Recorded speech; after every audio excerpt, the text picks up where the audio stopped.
ఆంజనేయ స్వామి నమః. జయ శ్రీరామ్.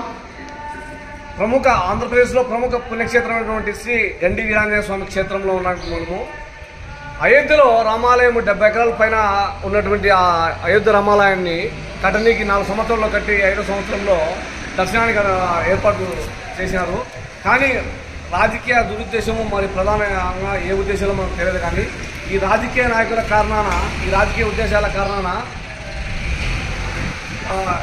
గండి ప్రవేశించడం ఇంకా పూర్తి కాలేదు. 26 కోట్ల 10 లక్షల రూపాయలకి నిధులు మంజూరు చేశారు దీనికి కట్టనీకి. దేవాలయం పూర్తి అయిపోయింది 20 కోట్ల రూపాయలతో. ఇక మిగిలిన పనులు 6 కోట్ల చిల్లర పనులు ఉన్నాయి. దీనికి గాలిగోపురం కానీ, ధ్వజస్తంభం కానీ, ఈ ఫ్లోరింగ్ కానీ, ఈ పనులన్నీ ఇంకా పెండింగ్లోనే ఉన్నాయి. మరి ఎప్పుడు పూర్తి చేస్తారో, దేవాలయాన్ని పునఃప్రతిష్ఠ ఎప్పుడు చేస్తారో మరి మేము చెప్తున్నాము. గత ప్రభుత్వం అంటే చేయలేకపోయింది. ఈ కూటమి ప్రభుత్వం ఉన్న ఈ గండి వీరాంజనేయ స్వామి క్షేత్రాన్ని త్వరగా పూర్తిగా నిర్మించి త్వరలో పునఃప్రతిష్ఠ చేస్తారని ఆశిస్తున్నాము. ఇది యావత్ హిందూ సమాజం, యావత్ భక్త సమాజం యొక్క కోరిక. త్వరగా కూటమి ప్రభుత్వం దీన్ని పూర్తి చేయాలని కోరుకుంటున్నాం.